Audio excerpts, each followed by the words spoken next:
escucha? ¿Se escucha un poquito? ¿No?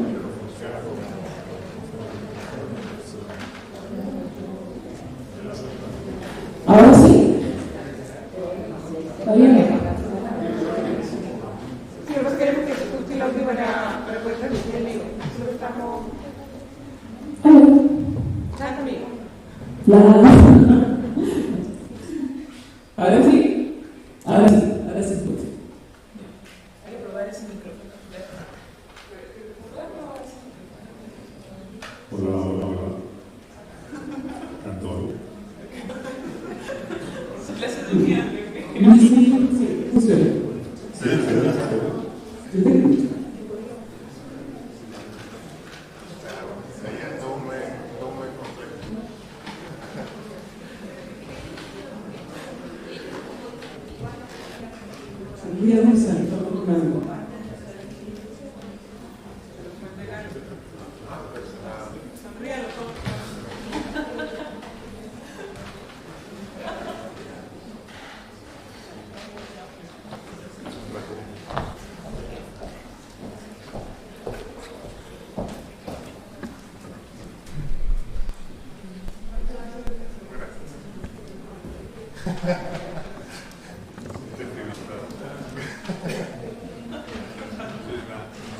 Baja por la escalera, que es una zona rural.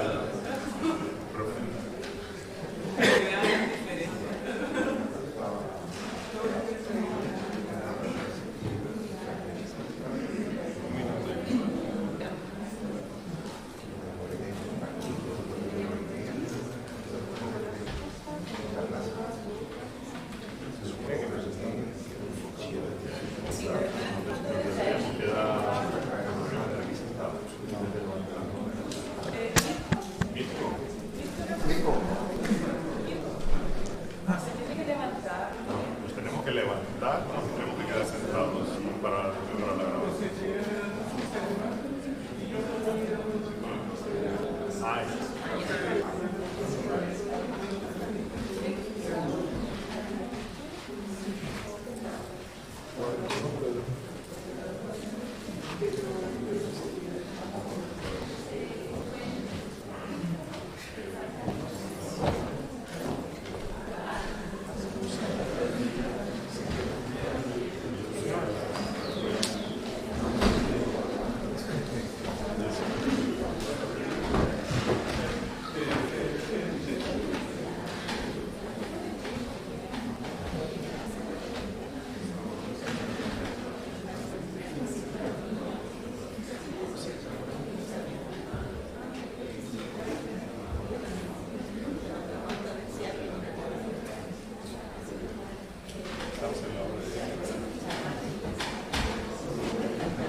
Antes de comenzar este conversatorio, tenemos algunas indicaciones de seguridad. Agradecemos no fumar al interior del recinto y en otros lugares no autorizados. Asimismo, solicitamos apagar sus teléfonos celulares y todo tipo electrónico que pudiese interferir con el desarrollo del evento. Ante el caso de ocurrir una emergencia, les invitamos a conocer las siguientes recomendaciones de seguridad. No olviden mantener la calma. Esto es siempre lo más importante. Evite dejar bolsos, maletines, carteras u otros elementos que obstruyan las vías de tránsito peatonales. Respete las señales de evacuación. En caso de tener que evacuar, camine hacia las señales de emergencia y a los puntos de encuentro de evacuación.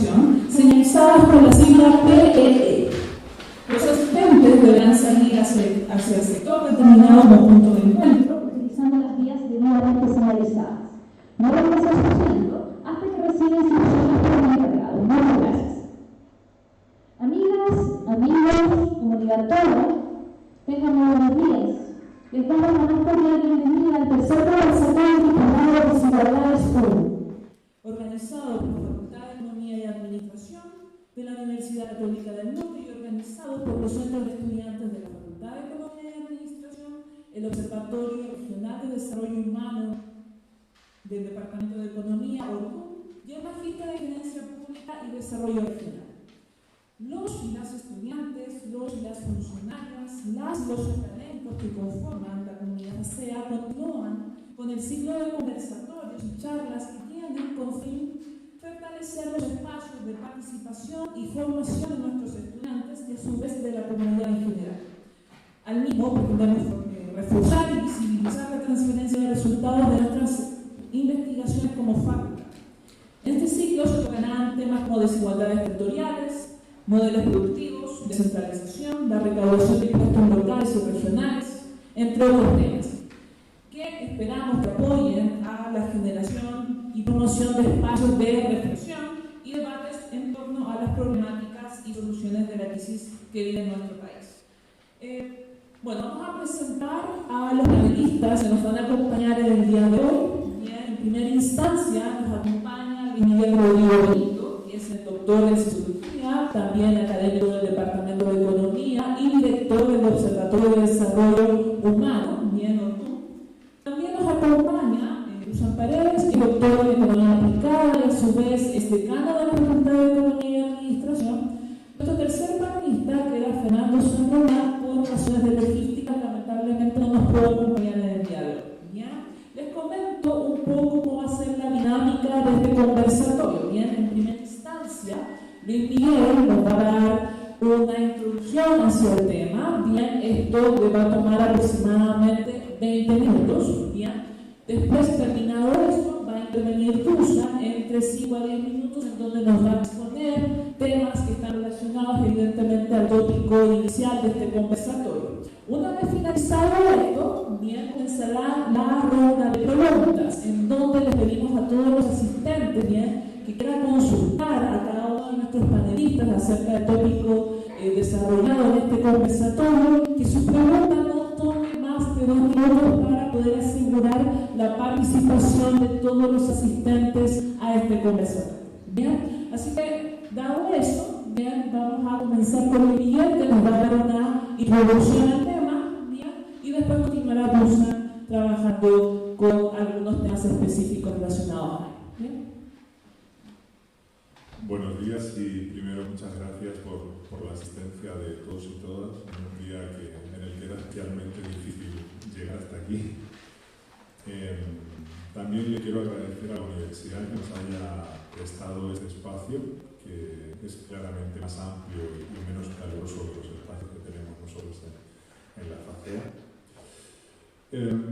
Mi objetivo en este conversatorio es dar una introducción lo más sencilla posible de a qué nos referimos cuando estamos hablando de desigualdad social, en algunos conceptos claros. Ya, después le voy a dejar todo el espacio posible a Dusan para que profundice este tópico para Chile, para el caso de Chile. Yo no voy a hablar específicamente del caso chileno.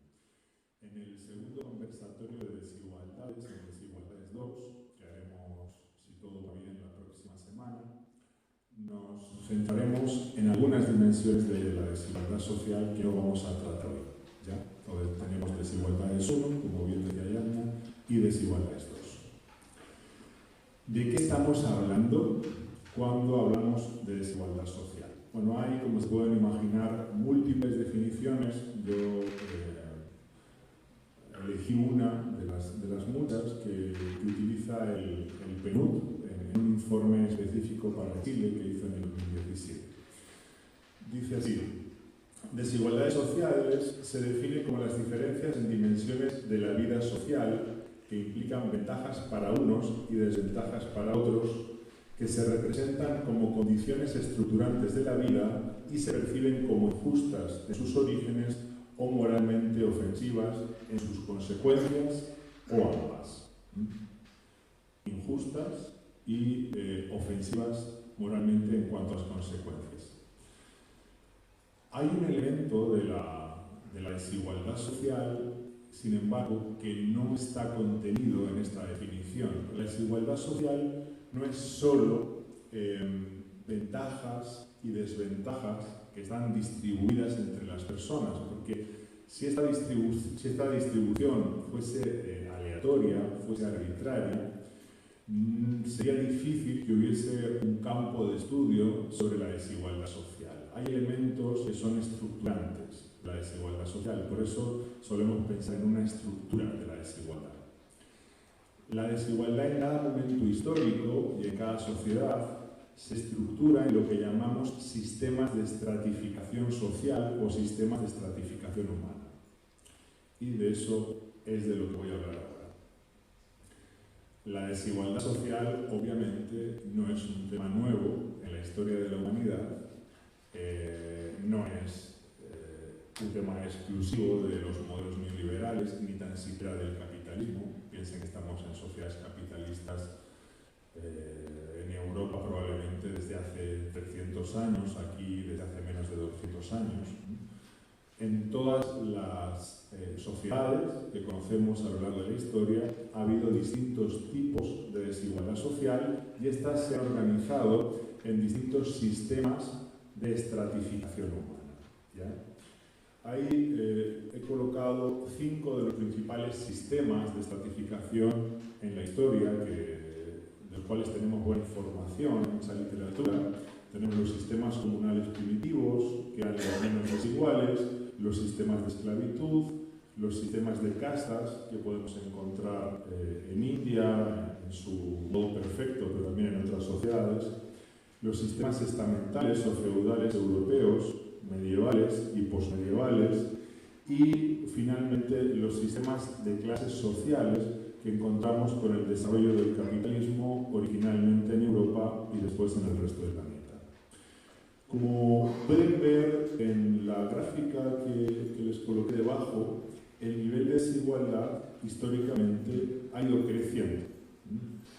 Llegó a su máximo nivel en el siglo XIX en Europa con el desarrollo del primer capitalismo, y a partir del siglo XIX, a finales del siglo XIX, con los cambios institucionales y sobre todo a partir de la primera parte del siglo XX, estos cambios institucionales forzaron una reducción paulatina y cada vez más profunda de estos niveles de desigualdad social. En las sociedades postindustriales del hemisferio norte, Norteamérica, Europa, algunos países asiáticos, los niveles de desigualdad social varían bastante entre ellos, dependiendo justamente de qué tipo de instituciones se han dotado. Justamente en el conversatorio anterior estuvimos hablando de los distintos modelos de economía política, se recuerdan, y esos modelos de economía política determinan en gran medida el nivel de desigualdad social de una sociedad, ¿ya? Esto lo digo para que no pensemos que en todas las sociedades industriales y postindustriales vamos a encontrar niveles parecidos de desigualdad social. Hay mucha varianza, hay mucha variabilidad. ¿Cuáles son las dimensiones en las que los investigadores se suelen fijar para comparar distintos sistemas de estratificación humana o estratificación social? Bien, se comparan múltiples dimensiones, pero básicamente se repiten en todos los estudios estas 5 que yo les coloqué aquí. Primero, se estudia el grado de cierre o apertura legal de los distintos grupos o estratos sociales. Hay sistemas que están completamente cerrados, donde alguien que nace en un estrato legalmente le resulta imposible acceder a otro estrato. Por ejemplo, las sociedades de castas o, por ejemplo, las sociedades feudales medievales, ¿ya? En las sociedades de clases sociales, como la que nos encontramos nosotros, es posible que uno no cambie de clase social, pero no por un impedimento legal, ¿ya? La norma, la legalidad de los países industriales, postindustriales y capitalistas permite que la gente pueda cambiar de clase social. Otra cosa es que luego eso realmente ocurra, pero se permite legalmente.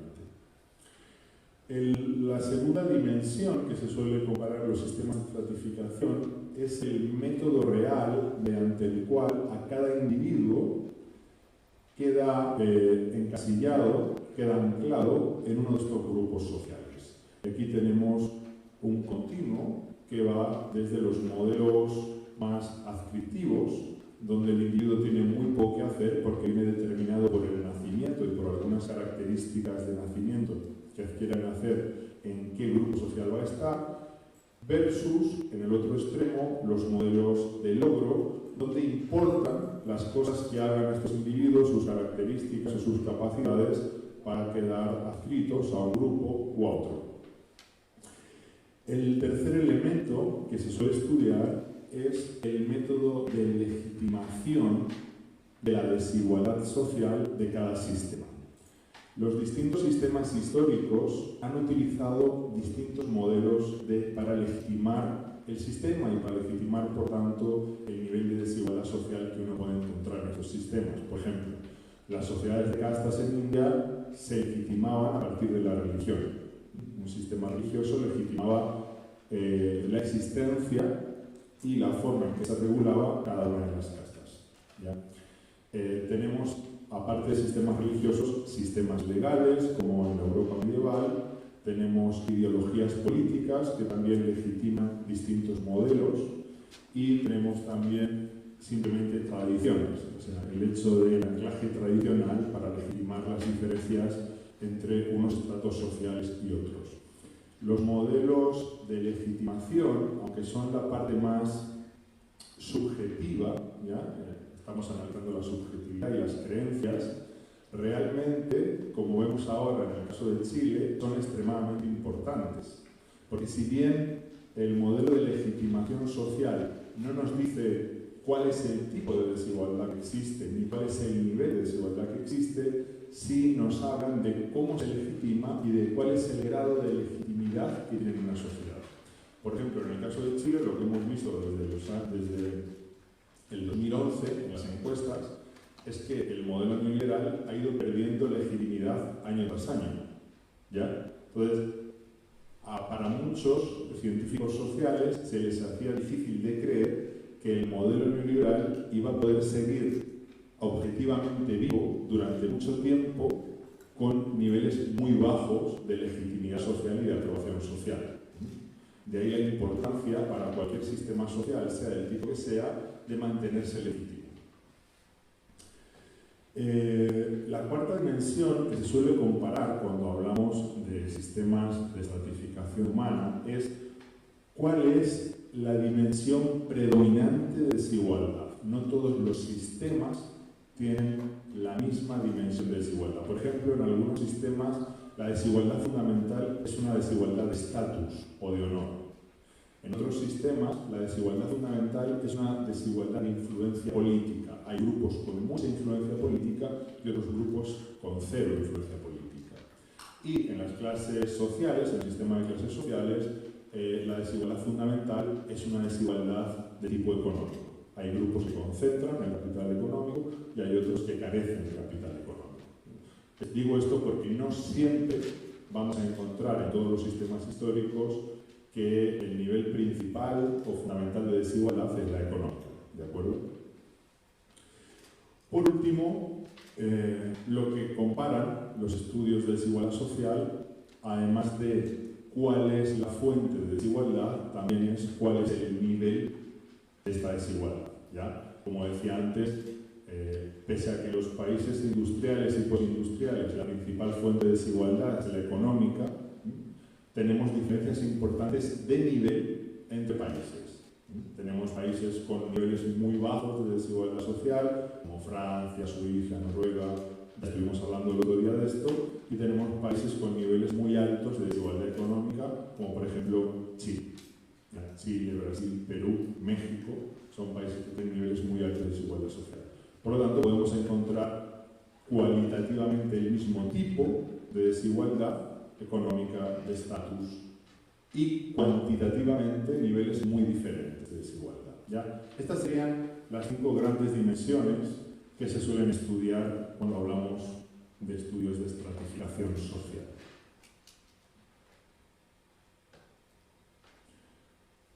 Quiero pasar, no me está dejando.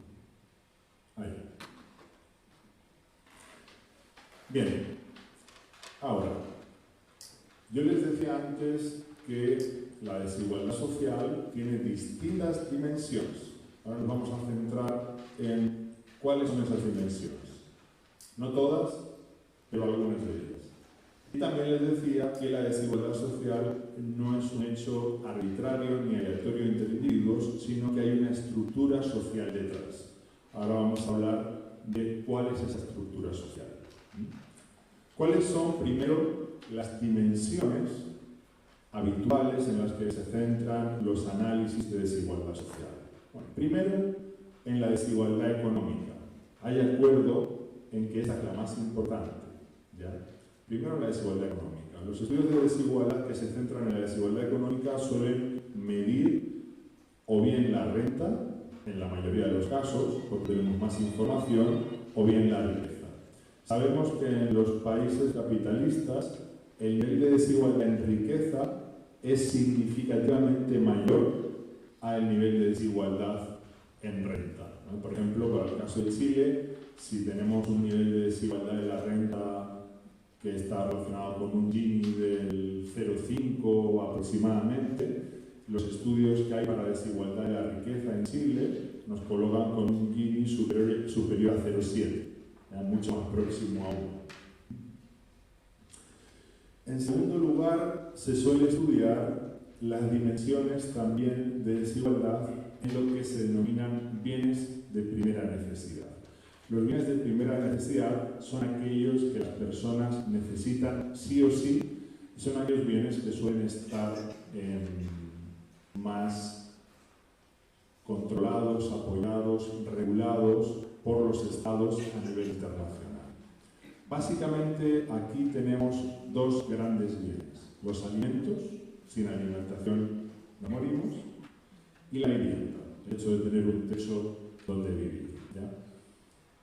El nivel de desigualdad en los bienes de primera necesidad, alimentos y vivienda, es mucho menor en la mayoría de los países, por no decir en todos, es mucho menor al nivel de desigualdad económica, en ingresos y en riqueza. ¿Por qué?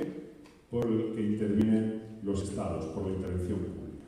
Ya se considera que la gente necesita alimentarse, se considera que la gente necesita vivienda, y la intervención pública consigue reducir en gran medida y hacer disponible, aumentar la disponibilidad de alimentación y de vivienda. También se estudia la desigualdad en la salud, un elemento que es importante para algunos países donde la salud es un bien de mercado y es menos importante para otros países donde la salud es un derecho social y encontramos niveles muy bajos de desigualdad, ¿ya? En el caso de Chile nos encontramos en el primer escenario. Se estudia también la desigualdad en la educación, la cual estuvimos hablando hace tiempo. Hemos tenido mucho movimiento de estudiantiles en Chile y conocemos mucho sobre las desigualdades educativas en el país. Se estudia, sobre todo en el Departamento de Economía, la desigualdad territorial o espacial, ¿no? Esta desigualdad se puede estudiar tanto desde una lógica urbana, desigualdad territorial dentro de las ciudades, o en su dimensión regional, desigualdad entre regiones. Y también se estudia, y es importante, la desigualdad política. La desigualdad política se suele estudiar a partir de dos dimensiones fundamentalmente: la desigualdad de influencia política y la desigualdad de participación política. El otro día en una entrevista me preguntaban por qué era importante que en el próximo plebiscito o referéndum fuese obligatorio el voto. Y esto es importante justamente por lo que sabemos de la desigualdad en la participación política. Sabemos que los grupos sociales desfavorecidos tienden a participar políticamente menos. Y esto claramente hace que los sistemas políticos estén infrarrepresentados. Por eso es importante que, de cara a un cambio de constitución, el voto sea obligatorio y haya participación de todos los grupos sociales. También está muy estudiada en politología, en sociología política, la influencia política de distintos grupos sociales. Sabemos que para una parte importante de la población, la única posibilidad de tener influencia política es el voto. Mientras que hay otros grupos sociales y otras clases sociales que a partir de su capital consiguen financiar lobbies que se instalan próximos al poder político y consiguen hacerles llegar de manera insistente, podemos decir, sus demandas. ¿Ya? Bien, esas serían algunas dimensiones de la desigualdad que son importantes y que vamos a intentar, en la medida de nuestras posibilidades, ver entre este conversatorio y el siguiente. La desigualdad económica, bienes de primera necesidad, salud, educación, la desigualdad territorial y la desigualdad política. ¿Cuál es la estructura de esta desigualdad? Si yo decía al principio que la desigualdad no se distribuye de manera arbitraria, no es una instrucción aleatoria entre individuos, sino que tiene una estructura detrás, ¿cuál es la estructura que presenta esta desigualdad generación tras generación, con mucha persistencia? Bien, los elementos principales de esta estructura de desigualdad son las clases sociales. Primero, las clases de origen, que hacen referencia a los padres de cada uno de nosotros. ¿Ya? Estas clases sociales suelen ser medidas como grupos ocupacionales o como grupos de renta o como niveles de educación. Estas clases de origen, los padres de cada uno de nosotros, sabemos que es uno de los principales determinantes de la distribución de recursos que va a tener una persona a lo largo de toda su vida. Segundo elemento, las clases de destino, las clases sociales de destino, es decir, las clases sociales en las que nos vamos a terminar ubicando cada uno de nosotros. También son el principal determinante del acceso a recursos valiosos que vamos a tener a lo largo de toda nuestra vida. En tercer lugar, el género. El género, ser hombre o ser mujer, va a ser fundamental a lo largo de toda la vida en tus probabilidades de acceso a recursos, donde sabemos que en todos los países, o en la mayoría de los países capitalistas, las mujeres van a gozar de menor acceso a los recursos, ya sean económicos, de influencia política, salud, etc.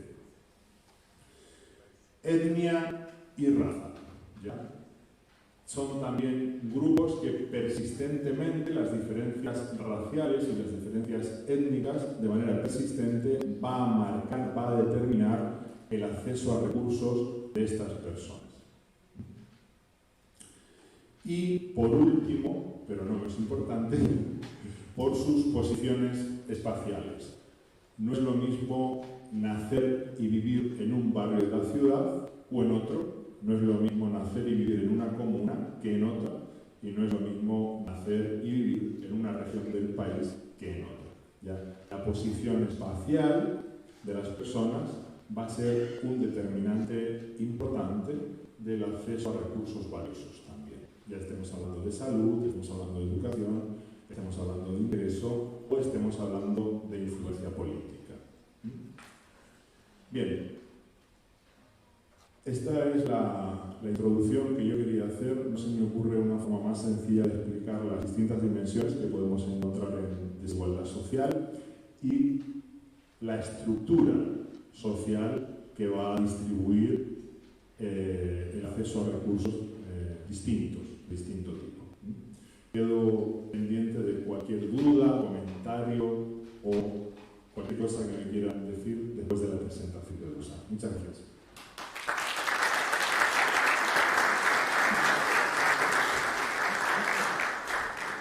Muy bien, dejamos entonces a Rosa Pérez.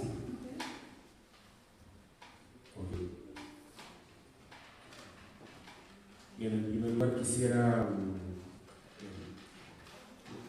agradecer a la universidad que eso es protocolar. Bien. En realidad estaba pensando en lo que significa una actividad organizada por estudiantes. Bien, nosotros, yo soy académico, pero dentro de mí vive un estudiante también. Y generalmente reclamamos los académicos por la falta de conexión de los estudiantes. Bien, diferente tipo. Y yo creo que esta instancia es tremendamente valorable. Bien, y lo digo como académico, o sea, siento independiente que sea centro alumno de la facultad que nosotros trabajamos, es un detalle solamente. Quiero sí que quede claro que genera un sentido de orgullo.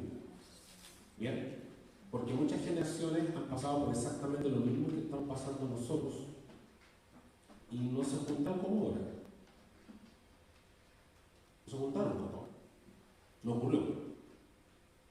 Por lo tanto, lo invito a todos, a todas, a que tomen ese orgullo. Tomen ese orgullo de lo que están construyendo, de lo que están empujando. Es suyo. Es suyo, que no se apropie, que independiente de sus posturas políticas, yo creo que esto va más allá, es su logro. Ustedes lo han reunido acá, ustedes lo trajeron acá, o se quedaron en este lugar. Por lo tanto, creo que eso a veces uno pierde la dimensión, el contexto de lo que va a lograr. Y no quiero que ocurra con ustedes. Así que valórenlo y ojalá que esto siga creciendo. Ese es un detalle general. Lo segundo, ¿qué puedo aportar yo? ¿Qué le puedo decir yo de manera tal que el tiempo que ustedes gastaron voluntariamente en venir acá les sea útil? No vinieron porque acá había un economista y un sociólogo sentado acá adelante, probablemente vienen porque efectivamente quieren probablemente el bien más preciado de la sociedad, que es la libertad de informarse. Ustedes quieren información, ustedes quieren tener una opinión y no quieren tener cualquier opinión. Las opiniones son interpretaciones de la realidad. Y aquí todos vamos a interpretar de acuerdo a cómo observemos esa realidad. Y esto abre una puerta que es, y aquí estoy hablando, no sé qué es difícil, yo tengo un cargo en mi facultad, pero en este caso estoy hablando como un académico, un contribuyente, como un ciudadano. Yo creo de que esto abre una puerta por donde pueden pasar cosas maravillosas como esta, o como todos los cambios que estamos buscando como sociedad. Pero también pueden pasar cosas terribles, y es tomar decisiones sin información. O sea, yo creo que a todo le ha pasado. Uno por las redes sociales observa cosas que por lo general, o la mayoría de las veces, no son verdad. Y es una manipulación de información. Y eso es tan peligroso como tener libertad absoluta de información. Es un riesgo que yo estoy dispuesto a pagar. Si me preguntan a mí qué prefiero, estar aislado de todo lo que está ocurriendo o estar observando con el riesgo de... Yo prefiero lo segundo. Yo. Pero ¿cómo filtramos? Y allí es donde, en mi opinión, está el valor de la academia. La academia nos puede ayudar a filtrar, nos puede ayudar a discutir y a entendernos. O sea, la información no la podemos ocupar para debatir al otro. No, la información debemos ocupar realmente para entender al otro. O sea, entender que eso que no me acomoda, lo puedo entender en base a información. Entonces, con esa pequeña reflexión, yo creo que a mí me ayuda mucho más a entender en qué puedo colaborar hoy día frente a ustedes. Yo soy economista y creo que uno de los momentos más tensos va a ser economista en los últimos años, porque todo el mundo le pregunta a uno, oye, pero ¿y el modelo? A mí me da mucha risa, yo nunca he visto el modelo. Ni en mi pregrado, ni en mi máster, ni en mi doctorado, nunca he visto un libro que se llame el modelo. Bien, está la Constitución, está la ley, hay una serie de cosas, pero...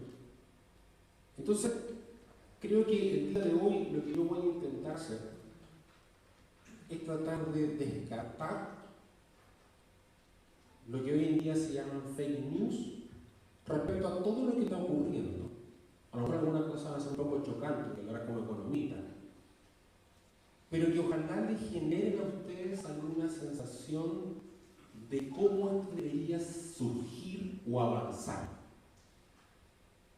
¿De acuerdo? Por tanto, abierto al debate, a todo lo que ustedes tienen conveniente, pero esas son las condiciones como de borde de lo que pretendo hablar. Entonces, lo primero que quiero comenzar, yo en realidad encuentro la descripción que hace Luis Miguel fantástica, mucho más amplia de la que un economista puede hacer.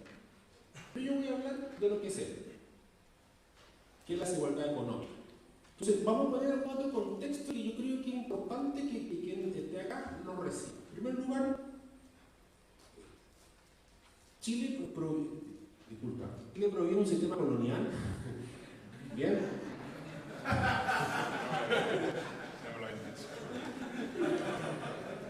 Desde donde probablemente tenemos los primeros lineamientos de desigualdad. Bien, en un minuto se otorgan tierras particularmente a familias criollas que tenían un comportamiento un poco más aceptable para el rol del Estado que se estaba construyendo. Y eso ya son ventajas iniciales, como hablaba recién Miguel.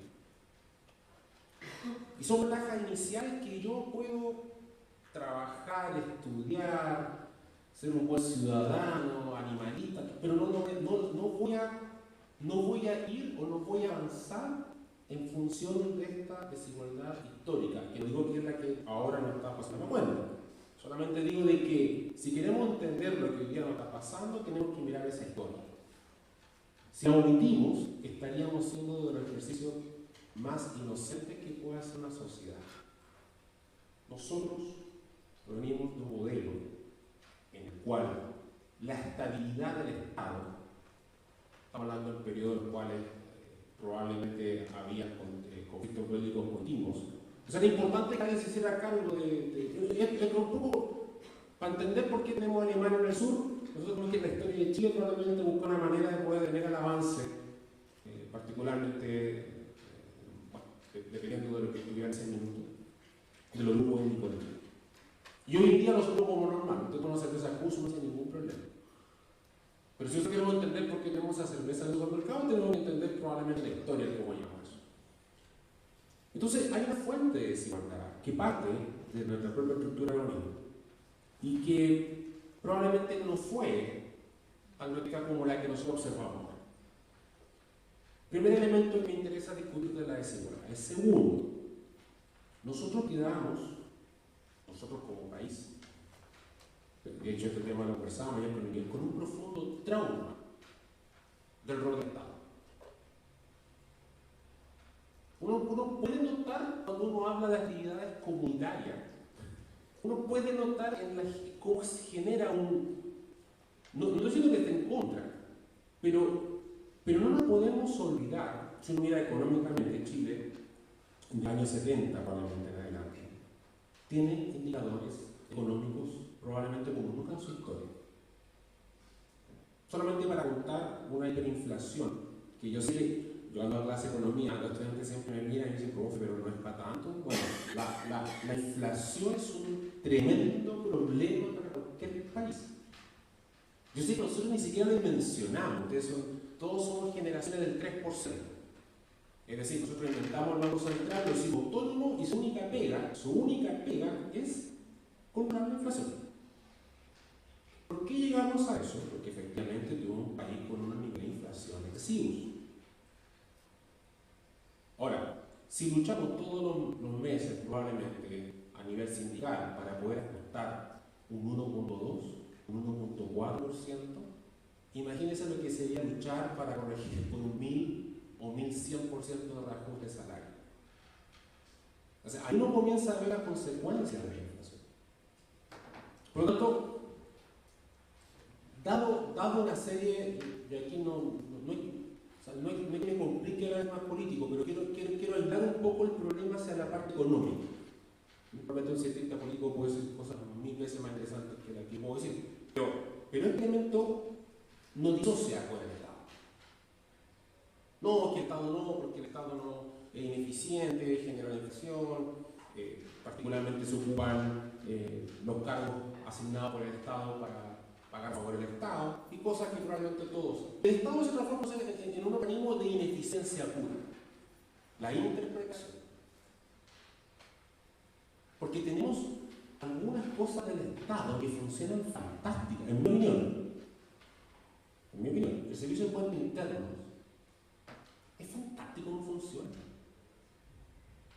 Yo todavía fui de la generación, yo estaba recién partiendo con mis boletitas. Cuando boleteaba como ayudante, me acuerdo, todavía no tenía que ir haciendo estos trámites. O sea, llega a su correo.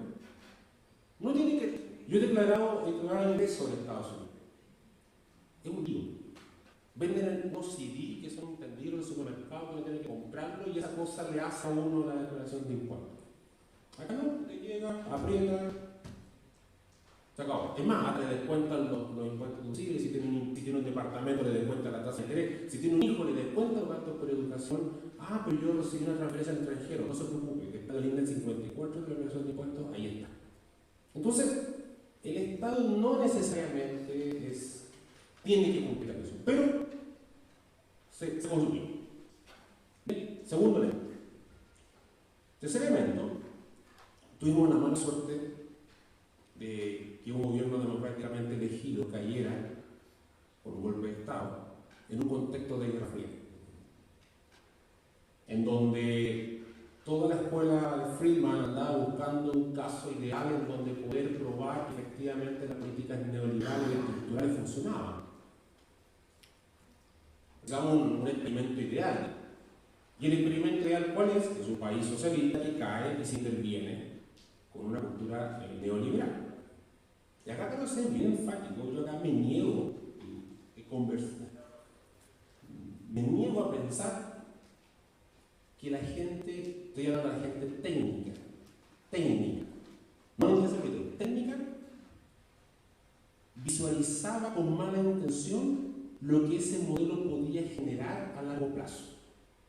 Yo, sinceramente, he tenido la suerte de estar escuchando a algunos economistas, y ojo, que no necesariamente son de derecha. Hay muchos Chicago Boys que no son de derecha, y uno los puede notar al conversar. Y dicen, mira, ¿sabes qué? Efectivamente, desde el punto de vista estructural, y estoy sacando el tema político y todas las velocidades por ese contexto. Chile podía generarse. Y allí es donde yo creo que aparece un tercer elemento. Chile tiene una tasa de crecimiento en todos sus indicadores, particularmente de los grupos más vulnerables, de crecimiento sin precedentes. Bien, esto puede ser un poco chocante, yo digo ya, pero en realidad yo no estoy diciendo que esto reduzca lo que hoy en día estamos buscando. Yo lo comparto plenamente. Pero esa parte, o sea, se redujo la desigualdad, la pobreza, tanto la extrema, la vigente, como nunca antes. Como nunca antes. Se redujo la tasa de pobreza, podemos mirarlo a nivel de ingresos. ¿Cuál es el problema? Y ahí es donde yo creo que ya podemos comenzar a hilar con estos elementos que le acabo de comentar. Bueno, el problema, y el problema generalmente en los países con institucionalidad muy débil, porque acá estamos dejando de lado un rol que es clave, que es la institucionalidad de las cosas. Cualquier país sin institucionalidad queda a merced del liderazgo de quien esté en ese momento. Y eso se repite a nivel de organizaciones, se repite a nivel de empresas, se repite a nivel de universidad. Y por eso se lucha por la institucionalidad. Entonces, efectivamente, y de manera lamentable, se observa con tanta, digamos, era tanta la fascinación por este salto significativo de un país extremadamente subdesarrollado a un país que podía tener una bolsa de valor estable, a un país que podía tener instituciones funcionaban. Y ahí la principal duda del sector político es que se tiene que inscribir el modelo económico en nuestra propia Carta Fundamental o nuestra Constitución. Y eso, en mi opinión, es un error. Por una cosa muy simple. y Luis Medina lo dijo entre medio, los modelos económicos, yo no conozco ningún modelo que haciendo la ecuación y derivándolo me dé una sociedad digna, perfecta. Porque si siquiera sería una tremenda responsabilidad que nosotros como economistas no lo tratáramos de buscar. Hay casos exitosos de neoliberalismo, sí hay casos exitosos de socialdemócratas liberales que están realizando en Europa, sí hay. Uruguay, caso aparte. Perú, el Chile de hace 12 años. Perú probablemente en un par de años tiene los mismos problemas que nosotros. Ellos están viviendo la otra parte de la curva. Entonces poco fue a Perú y me dicen, no, acá hay trabajo, la típica cosa, pues antes no ganaba nada, ahora ganan un poco más. Entonces, si uno quiere mirar la desigualdad, y a dónde viene la parte que yo creo que uno puede contribuir, es, ojo, había un periodo óptimo. Si me preguntan a mí, si quiero igualdad en resultados, esa es la típica pregunta, o quiero igualdad en oportunidades.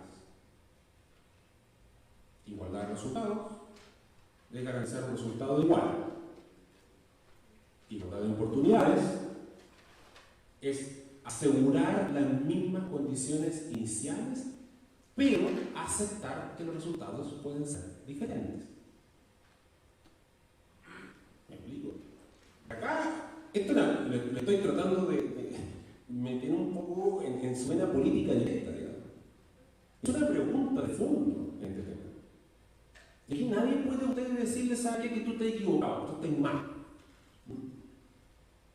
No, eso sería un absurdo. Eso sería un absurdo total.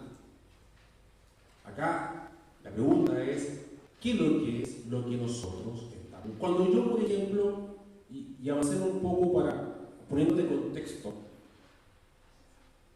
en Chile lo que ocurre, que Chile es como el niño bueno de Latinoamérica. Como ese niño bueno en clase que el profe le dice mañana traiga palmaqueta y el niño que trae eso siempre es el Chile.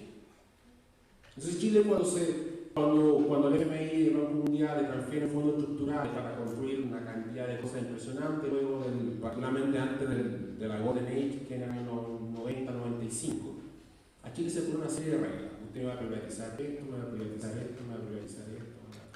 Cuando digo privatizar, lo repito, es porque sí es privatizar esto, y Chile lo hace. Lo hace porque la Carta Constitucional lo permite. Lo curioso es que la Carta Constitucional tiene que estar escrita por nosotros. O sea, la primera cosa que les quiero sacar de la cabeza, yo sé que me preguntan miles de veces, me dice el profe, ¿debe ser público o debe ser privado? La economía poco nos guía en aquello. La economía poco. Si ustedes me dicen que quieren un bien que sea público, yo como economista sí podemos diseñar un mecanismo de incentivo que haga que eso funcione. Pero la decisión de lo que está en la Carta Constitucional no responde a un ejercicio logístico de maximización de algo. Responde a lo que nosotros como sociedad queremos poner allí. Y si tenemos una constitución que no refleja aquello, entonces se acabó. O sea, yo no puedo bailar, no puedo ir a una disco a bailar una música que no es la que supuestamente me dijeron que iba a haber. Y ese es un problema que lamentablemente todos, de alguna manera, nos cegamos fruto de ese pequeño destello que generó ese crecimiento económico. No se olviden que nos criamos los jaguares sudamericanos. O sea, no olvidemos de aquello. Y no, que Perú está abajo. Bolivia no, menos. Argentina no. O sea, nosotros también nos enriquecimos por aquello.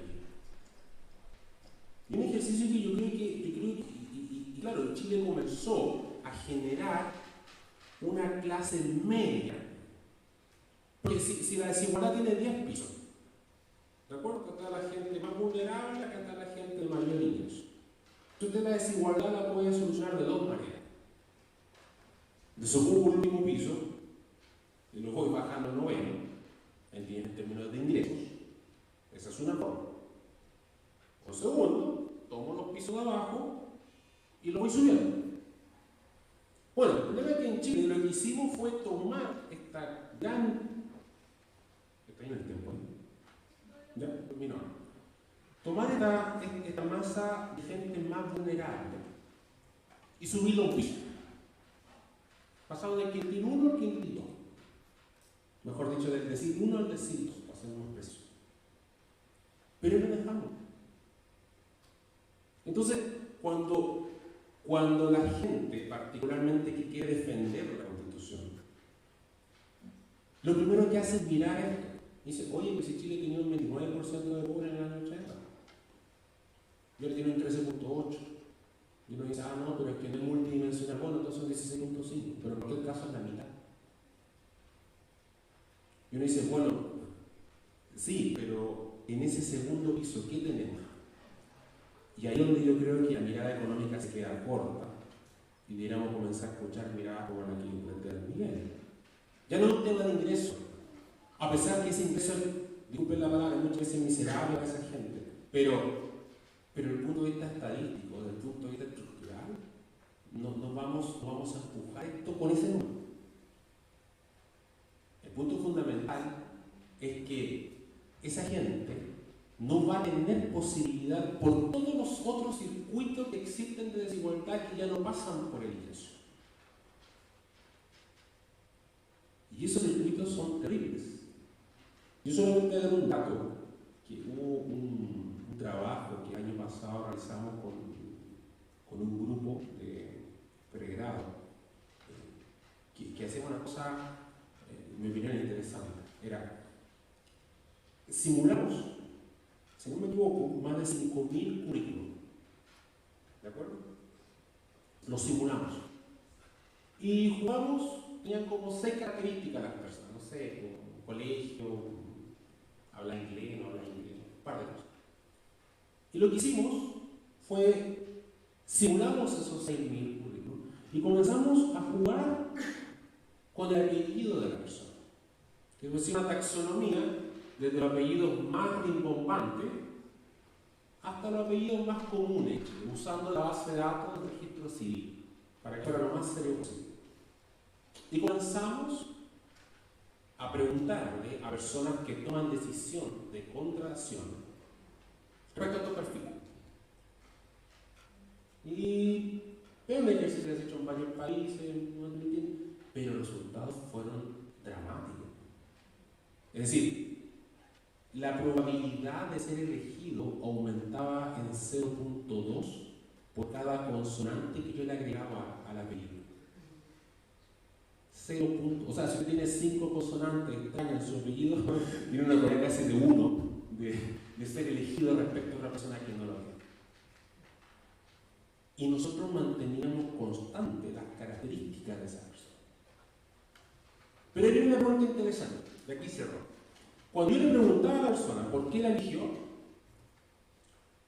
la gente, uno pensaría, no, un discriminador puro y duro. No. El método laboral, y ahí es la desigualdad para mí la más compleja, requiere de formas de poder filtrar la productividad de la persona que está contratando. Si usted se ha comprado un auto usado, ¿qué es lo primero que le pregunta a la persona? Oye, ya, dime, tiene una falla. Obviamente esa persona no tiene ningún incentivo a decirle la verdad. Y quiere decir, no hay ningún problema. Es un problema de información asimétrica. Es un problema más terrible en economía. Porque el precio no responde a la calidad de lo que yo estoy consumiendo. Entonces, cuando yo ofrezco un servicio laboral, yo necesito una manera de poder predecir esa productividad. Y lamentablemente, en nuestro país, la educación no es suficiente, porque no es una buena educación. Si usted toma los colegios más caros de Antofagasta, los pone en el orden de puntaje a a nivel nacional, asumiendo que ese puntaje, que es un buen indicador de calidad, cosa que discrepo, pero sumamos que es así, no está entre los mejores. Pero estamos pagando un montón de plata. 1,4 veces un sueldo mínimo cuesta para un colegio. Entonces, ¿qué hace el mercado? Comienza a discriminar por otros elementos, como el apellido. ¿El apellido lo hace productivo? Claro que no. Pero ese apellido refleja oportunidades diferentes, lectura diferente. Ese niño que tenía 2 años probablemente había muchos libros en su casa. A lo mejor algún en inglés. A lo mejor su papá o su mamá viajó al extranjero y le trajo un libro en inglés. Y ese niño, cuando ya tiene 20, 30, 40, ya no hay nada que hacer en realidad. Entonces, ¿a qué nos lleva esto? La desigualdad en Chile, en mi opinión, no es un problema de ese resultado, no es porque no sea importante, es sumamente, pero para mí el problema es la oportunidad. Yo estudié en un colegio público toda mi vida, una familia monoparental, en condiciones bastante precarias. Si me preguntas si yo logro estudiar fruto de un sistema estructurado de educación pública que me llevó hasta esto, mi respuesta es no. No estoy diciendo de que no hay un esfuerzo de cada una de las personas que me formó, pero el sistema no puede estar hecho para una persona que tiene un poquito de habilidad en alguna área. El sistema tiene que estar hecho para todos. Y ahí es donde la oportunidad falla. Entonces, yo solamente lo invitaría a reflexionar sobre ese proceso de oportunidades y hacerse la pregunta: ¿a ustedes les gusta la educación pública? ¿Están de acuerdo? ¿Sí? ¿Italiano, cierto? ¿Están dispuestos a ser la primera generación que vamos a sacar a nuestro hijo de los colegios privados y vamos a poner en un colegio público?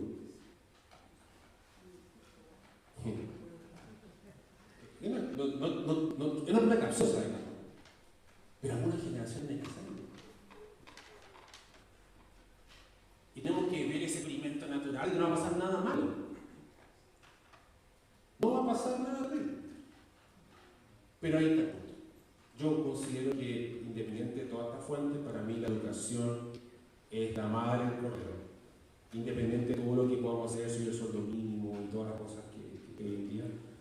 Y lamentablemente lo veo con mucha preocupación, no están en el centro del tema. ¿Ok? Y bueno, escuchemos lo que ustedes quieran preguntar. Muchas gracias.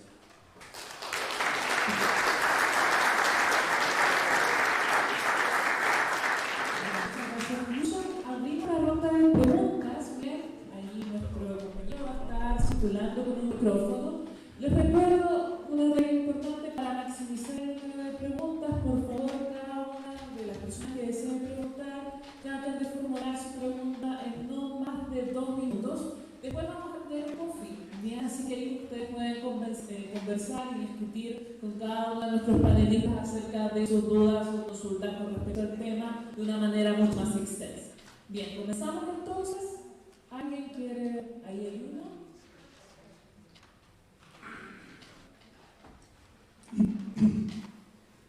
Hola, buenas tardes ya. No soy estudiante, como pueden ver, pero me interesó, digamos, una excelente exposición que han realizado.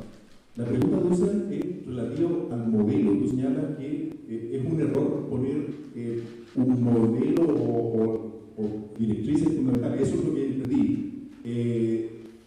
De desarrollo o de desarrollo económico hecho en la Constitución. ¿Entendí bien? Sí. Es que para mí la Constitución no debiera tener eso. Siempre el problema, mira, si los economistas no hacemos lo interesante, en realidad es súper simple. La economía, tú tienes infinitas necesidades y tienes recursos que son escasos para partir.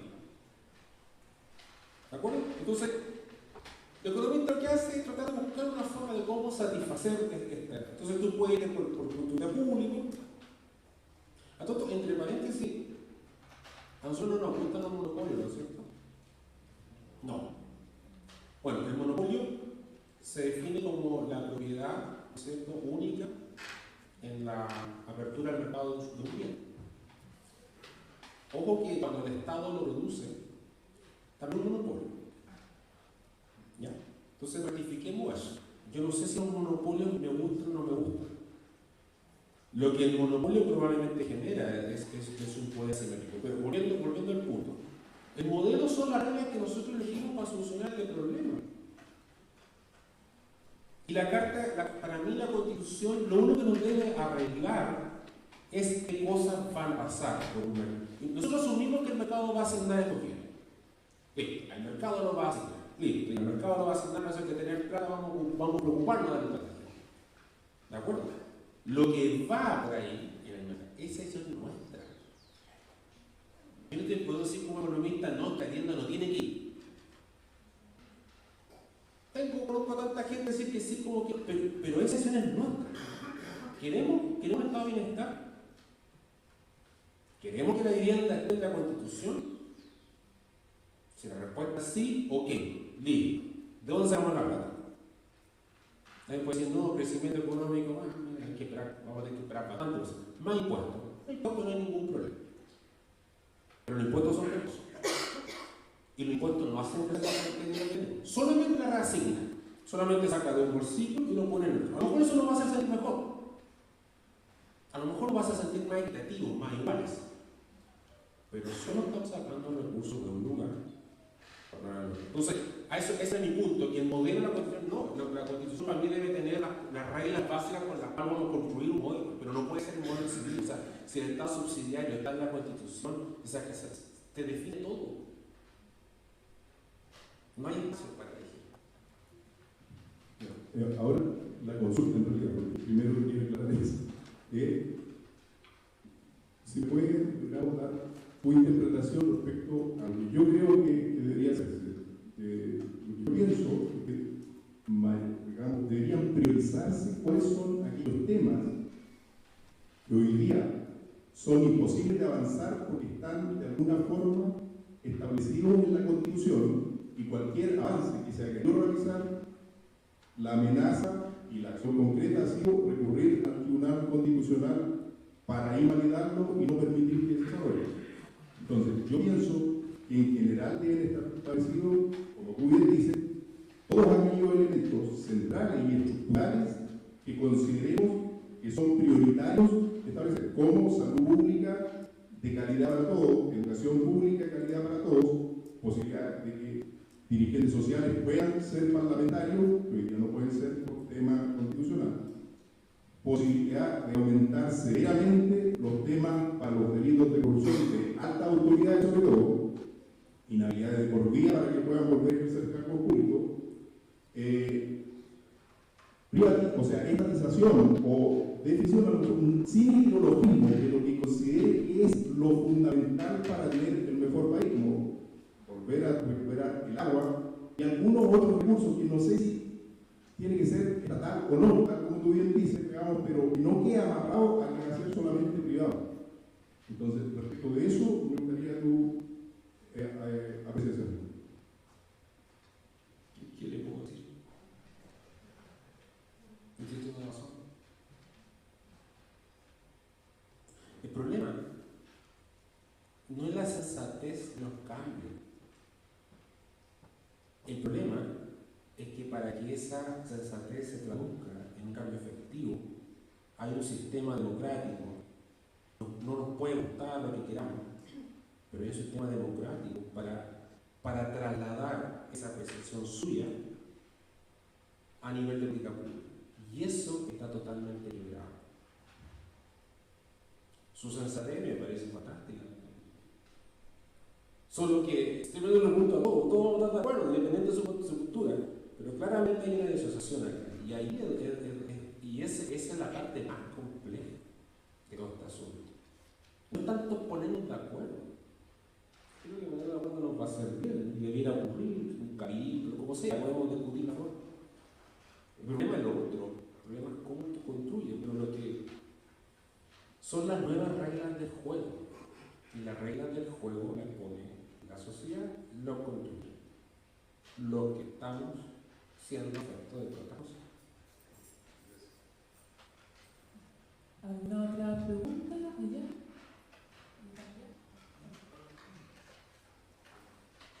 Yo quería volver el punto con respecto al tema de la educación.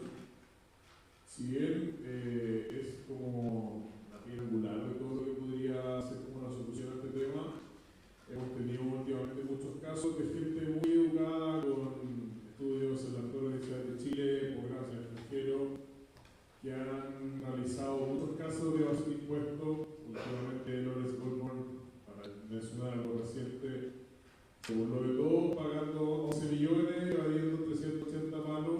Entonces, ¿en qué sentido se toca la impunidad en todo lo que está pasando, siendo que son gente que supone que son bastante letrados, que han recibido la mejor educación y aún así no tienen esta parte como valórica y conciencia social muy bien desarrollada? ¿Cómo poder abarcar ese ámbito dentro de lo que está pasando hoy en día?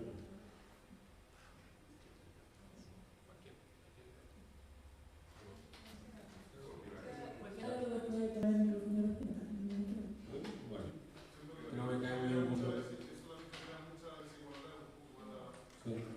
Sí. El minuto que le confiamos a la educación, la formación valórica, yo creo que hay un problema. La pregunta es por qué alguien se siente con la libertad de poder hacer un fraude de esa magnitud o negociar que no le dé la boleta para pagar el IVA. Ese es un tema mucho más profundo que yo no sé si pasa justamente por esa estructura de educación. Lo que sí sé, probablemente, es que acá nosotros lo que estamos observando en el poder político es una sumatoria de uno infinito de todo lo que nosotros en el fondo creemos que actuar es lo correcto. Nos saltamos la fila, se nos han muerto de más, no se nos devolvemos.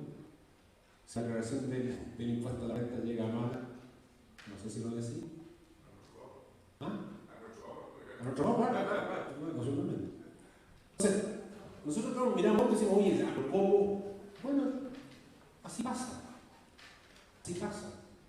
Y justamente volviendo al tema de la abolición, ahí están las reglas. O sea, yo no puedo confiar en el desarrollo en la base valórica o ética de una persona. Es importante, claro que es importante. Pero esto tiene incentivos.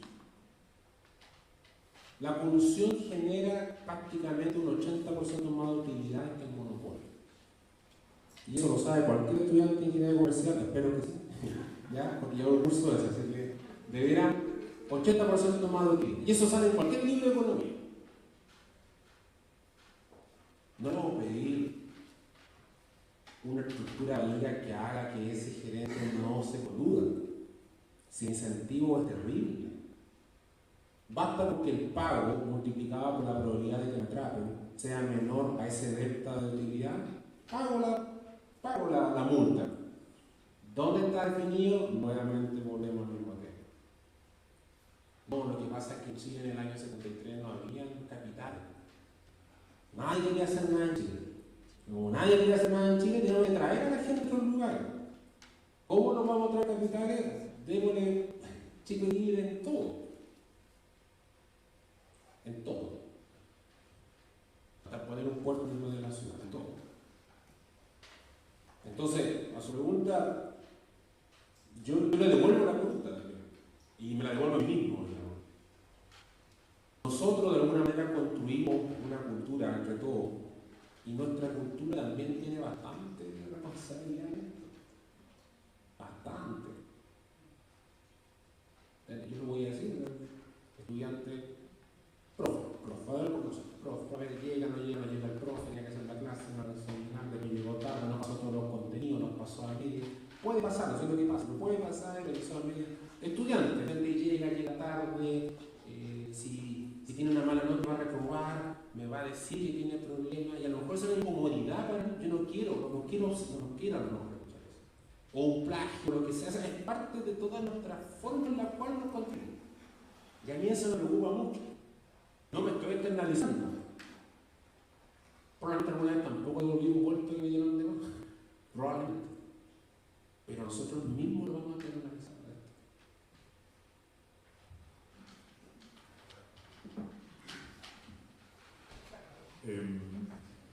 A ver, a la educación se le reconocen muchas funciones sociales. La formación de ciudadanos, la autorrealización, muchas veces la gente estudia simplemente para realizarse, pero centrándonos en lo que nos convoca hoy, que es el tema de la desigualdad social, a la educación se le reconoce un rol en la reducción de la desigualdad social. ¿Ya? Se supone que los países que tienen más movilidad educativa, es decir, que los hijos logran niveles educativos más altos que sus padres, van a tener también más movilidad social, van a conseguir ser más móviles. Y esto es, con las últimas revisiones internacionales que están publicadas, esto es parcialmente cierto. Es decir, si bien para los países menos desarrollados o incluso para los países en vías de desarrollo, aquellos que tienen más movilidad educativa consiguen más movilidad social o económica entre padres e hijos, conforme los países se van haciendo más desarrollados, conforme aumentando la renta per cápita, si quieres, que es el indicador que suelen tomar, encontramos que la movilidad educativa deja de ser importante para la movilidad económica. Empiezan a funcionar más otros elementos. Entonces, esto que voy a decir es un poco contraintuitivo, pero pensando solo desde el punto de vista de la desigualdad social, reducir la desigualdad educativa no nos asegura en ningún escenario, y cuanto más ricos seamos, menos nos lo asegura reducir la desigualdad económica, por lo que estamos viendo de los datos internacionales. Yo creo que la reducción de la desigualdad económica tiene que ver con muchos otros factores, muchos relacionados al mercado laboral, a las políticas del mercado laboral, más allá de la reducción de la desigualdad educativa. Y la prueba la tienes en Chile hoy. O sea, hoy tienes en Chile una generación en la universidad donde muchos de los estudiantes actuales de la universidad han tenido padres no profesionales y, sin embargo, no todos ellos van a conseguir tener una situación económica distinta a la de sus padres. ¿Ya? ¿Por qué? Porque hay otros elementos que no son solo la educación que les están jugando en contra. Javier, quería preguntar, ¿quién más de los colegas se pregunta?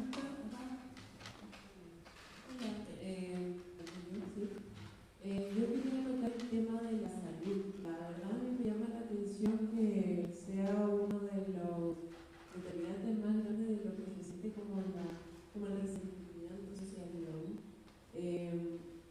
ya que al contrario de la educación, en la educación siempre va a estar la opción de pasarse al sector público, voluntariamente. Sin embargo, pasarse al sector público de la salud siempre viene con un escepticismo, con el miedo de la calidad, de la disponibilidad del curso, de ordinaria, de profesionales, etc., sobre todo en las regiones. Entonces, si alguien se quiere tratar y es del sector público, generalmente va a tener que invertir, o sea, destinar mucho dinero y viajar a Santiago a atenderse. Y igual esto determina un ciclo vicioso. O sea, si yo tengo escepticismo al meterme en el sector público de la salud, no voy a invertir en esto y el sector de la salud va a tener menos recursos porque la gente no va a seguir aportando su 7% más. Entonces, no sé, la verdad, la clase media, yo estaba viendo los datos el otro día, a pesar de que tienen un ingreso relativamente bajo, prefieren cotizar en ISAPRES. Sí me preocupa incluso algunas veces el 25 o 30% de su ingreso en un sistema previsional, entonces, de salud. Entonces, eso me genera mucho ruido y quisiera saber cuál es su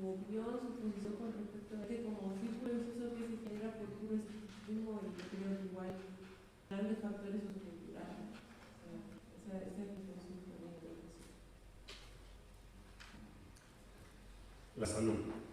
Yo creo que en salud pasa exactamente lo mismo que en educación, no veo la diferencia. Creo que en los servicios públicos, ya sea salud, educación o cualquiera de ellos, cuando tú empobreces estos servicios públicos, ¿ya? Cuando les restas calidad, que es lo que hicieron los modelos neoliberales desde que aparecieron. Si la estrategia básica que utilizaron en Estados Unidos, en el hemisferio norte de Estados Unidos, piensa que el neoliberalismo llega al hemisferio sur y al hemisferio norte de forma completamente distinta. En el hemisferio sur fue vía dictaduras militares y golpes de Estado. Claro, ahí no había oposición posible, pero en el hemisferio norte, en Inglaterra y en Estados Unidos, llegó vía electoral con Reagan y con Thatcher, y después en algunos otros países de la Unión Europea llegaron algunos partidos políticos neoliberales y siempre hicieron lo mismo. Lo que hicieron fue empobrecer los servicios públicos, ir sacándoles, como sabían que si lo cortaban perdían las elecciones, las siguientes elecciones. Para no hacer eso, simplemente le fueron restando presupuesto. Cuando tú le vas restando presupuesto a un servicio público, lo vas empobreciendo, va perdiendo calidad. Y conforme va perdiendo calidad, sus usuarios, la gente que lo utiliza, se va migrando a los privados. Cuanto menos calidad en el servicio público, más migración hacia los privados. Y al final del cuento, cuando han pasado 2 o 3 legislaturas del poder, dicen, mira, la gente libremente abandonó el sistema público de salud, la gente libremente abandonó el sistema público de educación. Claro, no dicen que le fueron restando calidad hasta que lo empobrecieron y lo convirtieron en un servicio para pobres, que es lo que es hoy en día el servicio público de educación y de salud en Estados Unidos, y lo que lo fue hasta que se superó el modelo neoliberal en Inglaterra, que hoy está bastante recuperado, pero en algún momento, con las 2 primeras legislaturas de Thatcher, llegó a empobrecerse mucho. La dinámica siempre es la misma, tanto en salud como en educación. La razón por la que la gente en Chile le cuesta utilizar el servicio público de educación o el servicio público de salud es porque lo ve pobre, porque lo ve de poca calidad y prefiere esforzarse en pagar uno privado.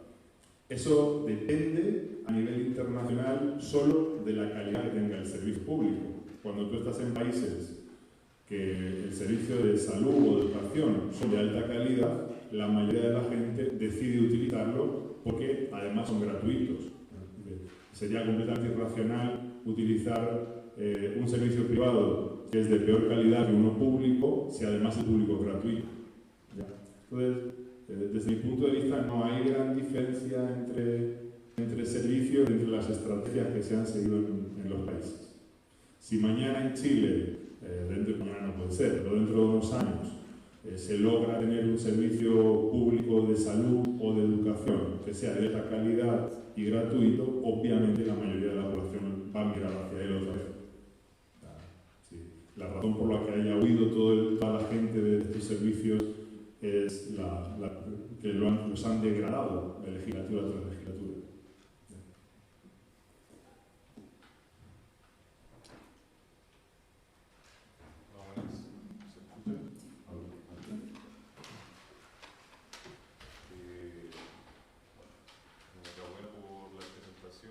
Agradecerles también a todas las personas que están involucradas en la realización de este conversatorio y del ciclo de conversatorios que se han estado realizando. Sí, gracias a los profesores que han estado normalmente asistiendo a esto y siendo protagonistas de las charlas. Yo creo que en este estallido social, para volver al motivo central de por qué se están realizando estos conversatorios, me parece que no es algo uniforme, es decir, hay varias líneas que se intersectan, como si de un plano se tratase, que logran generar nudos en los cuales se empieza a confundir. O sea, ¿a qué es lo que me refiero? Cuando ustedes están hablando del área educativa o de salud, o por ejemplo de la legitimidad, son líneas que se pueden analizar de manera diferenciada, pero que también tienen entrecruces. Yo creo que el estallido social hoy en día está bien denominarlo social porque tiene justamente una variable social que es el tema de la legitimidad del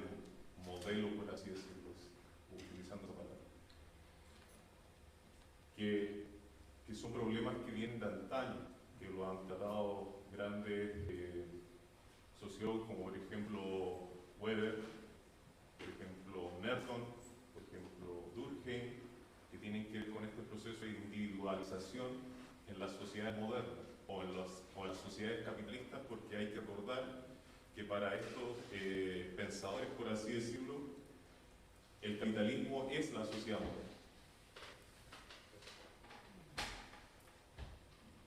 Yo quiero dejar de lado eso, porque, bueno, aunque es muy importante, yo creo que es la parte central de esta problemática, la legitimación o la subjetividad que tiene el individuo ante lo que está sucediendo.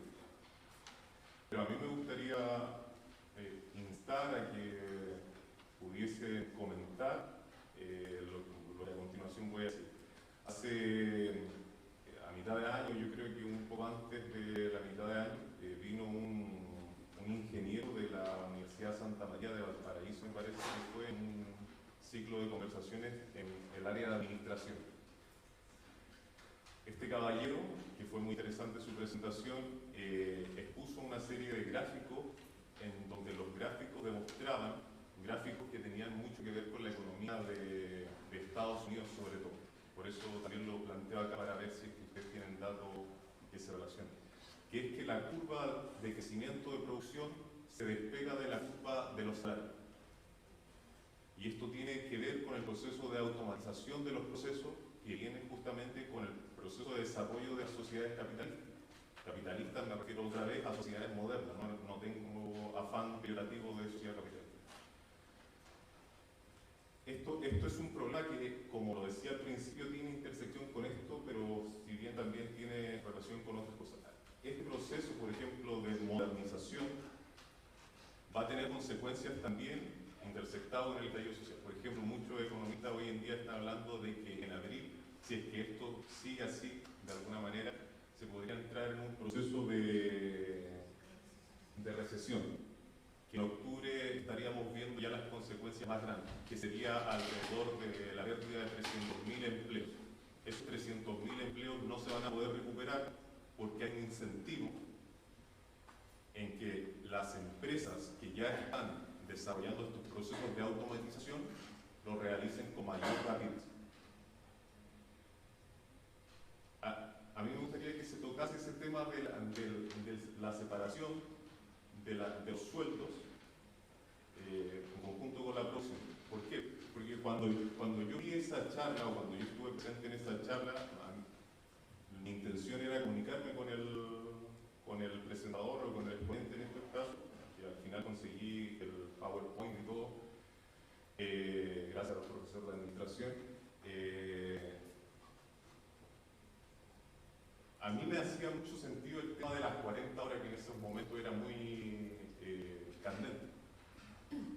Yo, considerando estos datos, y si es que estos datos se corresponden, este despegue de la curva de producción y de los salarios, en el caso de Chile, si se corresponde también, si existe ese despegue, en las 40 horas se podía analizar desde otra perspectiva, como un tipo de protección de los trabajadores, pero que de alguna manera iba a resultar mal.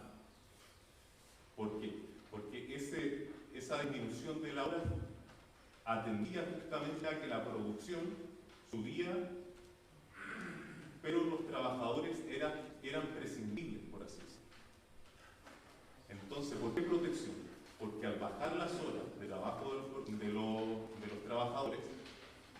los trabajadores quedaban protegidos de alguna manera parcialmente de este espacio en el que no se producía gracias a los trabajadores, sino que se producía gracias a los avances de la tecnología.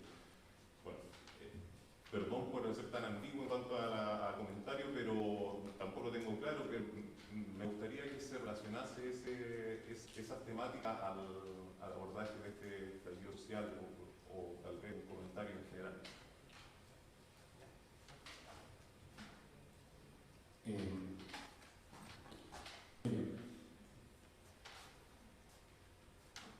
Yo creo que hay una pieza de información que yo creo que es importante que ustedes se la lleven de acá, ¿ya? Y que nos puede ayudar a responder la reflexión que ustedes han dado. Primero, casi el 85% del presupuesto nacional son impuestos. ¿De acuerdo? Es decir, el Estado dispone, este es un marco de familia, el Estado dispone de recursos. Y esos recursos, en un 85% están explicados aproximadamente por impuestos. ¿Ok? No todos los impuestos son iguales. Hay algunos impuestos que nosotros aplicamos que para reducir el consumo de ciertos bienes que por algún motivo como sociedad decidimos que no son deseables. El alcohol, por ejemplo, cigarrillo.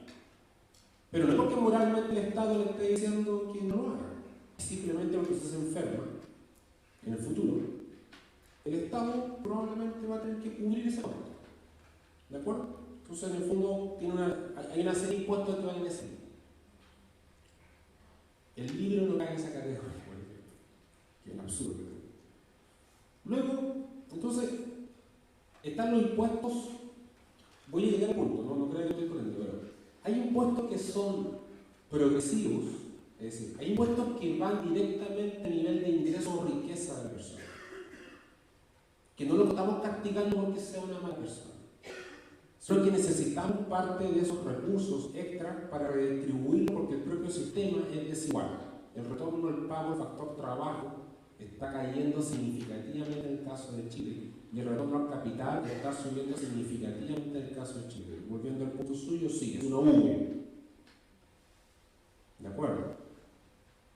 Entonces, el rol de los impuestos es justamente poder redistribuir. O sea, tomar dinero probablemente de la gente que tiene más recursos, que puede ser capitalista, que puede ser una persona, podemos ser nosotros. O sea, formalmente la mayoría de ustedes que están acá cuando terminen su carrera van a pertenecer probablemente al percentil 90 o más de ingresos. Van a estar en el 10% probablemente de ingresos más acomodados en Chile. Bien, por lo tanto no los exogenicemos tanto. Nosotros también. Entonces, tiene impuestos que van al ingreso y tiene otro tipo de impuestos que son indirectos, donde el más clásico de todo es el IVA, que todos pagan IVA. Entonces, aquí hay el sentido común, que acá viene el punto que digo yo. El sentido común es que, a ver, si yo tengo una billetera, ¿ya? Y esta billetera yo la voy a llenar de dos fuentes. La voy a llenar con impuesto a la renta o la voy a llenar con IVA. ¿De acuerdo? Los dos son iguales. El impuesto a la renta yo me aseguro cobrarlo a la gente que tiene más recursos. O sea, que gana más de 600, no sé cuánto está, pero 680 mil pesos, tengo que pagar impuesto a la renta. Pagamos impuesto a la renta, nos sacan, de hecho. Pero el IVA tiene un problema. Porque, por ejemplo, si yo tuviera una pequeña empresa, ¿bien? Una empresa de asesoría. Y acá volvemos a la pregunta que hace el chico allí a nuestra idiosincrasia. ¿Qué hace el dueño de esta empresita chica? Comienza a pagar el cable con factura, comienza a comprar sus artículos de aseo con factura, comienza a comprarse una camioneta con factura, que no le pone el logo de la empresa, porque tiene que tener el logo de la empresa para tener ahorro tributario. Es decir, el IVA, quien está condenado a pagarlo, es siempre el consumidor final. Y ese consumidor final es una persona que generalmente no tiene empresa para poder transar IVA crédito fiscal con IVA débito. Entonces, aquí voy, que si yo fuera, no sé, si estuviera a cargo de un ministerio y yo ya sabes qué, yo de la medida fiscal me gustaría que fuera 20% de impuesto de IVA y 80% de impuesto de ingreso. Porque tiene sentido, porque es progresivo. Bueno, Chile es el único país en la OECD que tiene estas cosas invertidas. En Chile prácticamente el rol del impuesto indirecto de IVA es casi un 50%. ¿Eso qué quiere decir? Que el presupuesto fiscal está en un 50% financiado por la gente de más casos de recursos. Por lo tanto, tiene sentido que reclamen. Cuando la gente de alto recursos reclama, oiga, usted está poniendo 1 de cada 2 pesos nomás en la billetera fiscal.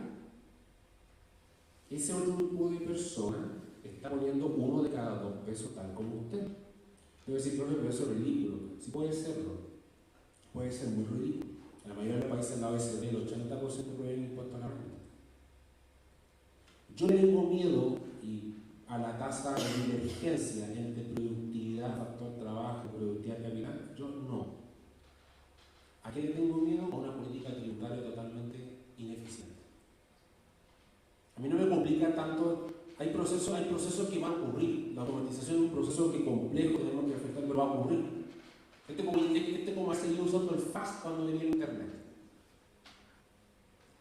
El problema es la inoperancia del sistema redistributivo en Chile. Ese es el problema. Porque existe una cantidad de resquicios, de forma de poder sacar ese pago de impuestos.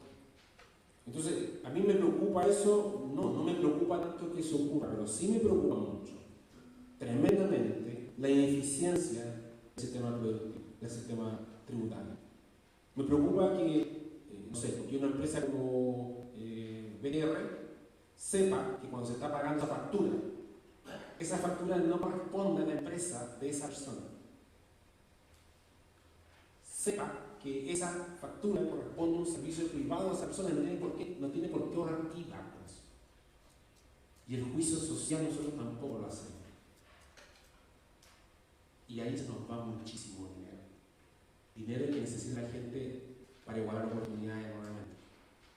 Entonces, para mí, allí está el punto de lo que sí me preocupa. A mí no me parece una cosa, sí me parece esto otro, tremendamente. A ver,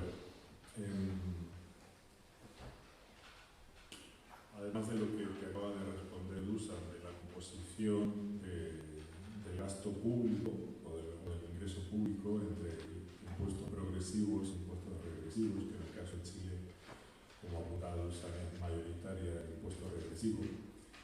En el proceso que tú indicas, esta disociación entre la producción y los salarios de los trabajadores y trabajadoras, hay varias causas. No es solo, por lo menos en la literatura, están reconocidas varias causas. Y yo no te sabría decir si la principal es el avance tecnológico o no. O sea, realmente es una literatura que revisé cuando me tocó estudiar, cuando era estudiante de sociología, pero luego no seguí estudiando aquello.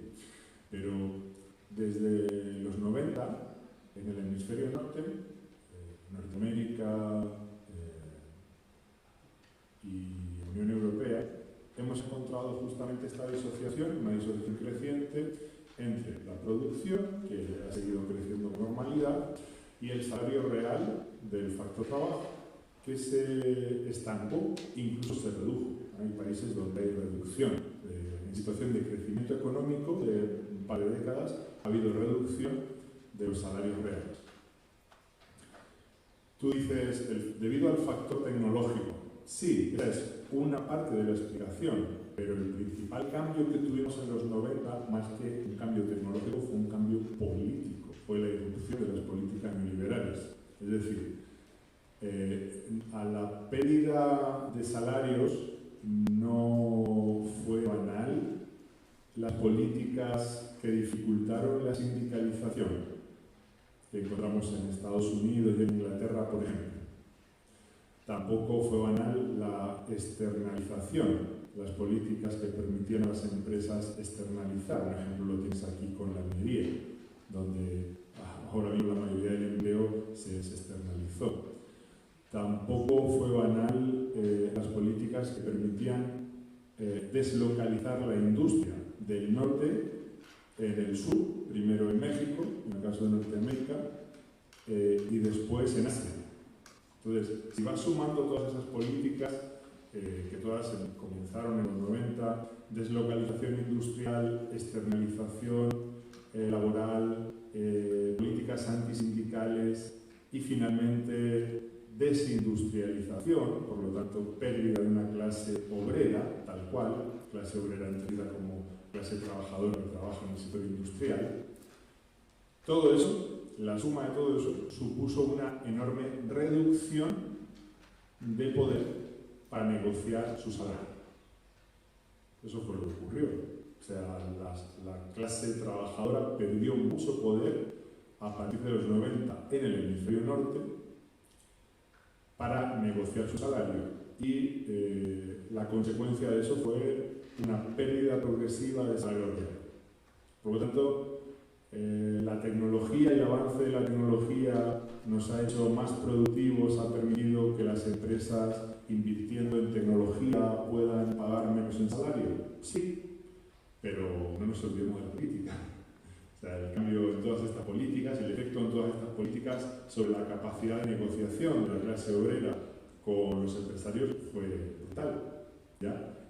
Y la diferencia la vemos en que los países donde esa capacidad de negociación no mermó porque mantuvieron altos niveles de sindicalización, porque mantuvieron salarios mínimos altos, porque más se han mantenido más industrializados, porque no se puede externalizar los trabajadores a más de 3 niveles, aquí en Chile se puede externalizar hasta no sé cuántos niveles. Los países que han mantenido esas políticas, los trabajadores han perdido mucha menos capacidad salarial, ¿ya? Por lo tanto, no podemos pensar que solo la tecnología explica el proceso. Que va a tener un efecto en el futuro, el proceso de automatización, la revolución 4.0, seguro que lo va a tener, para mí es desconocido, no sé si alguien hoy es capaz de decir si se van a perder trabajadores, ni cuántos se van a perder, pero lo que tengo claro es que la política va a seguir teniendo un rol fundamental a la hora de explicar el salario de los trabajadores. Ok, sigue Francisco y después Jimena, ya por razones de tiempo, yo creo que va a ser la última pregunta, Jimena, para darle la mensaje final.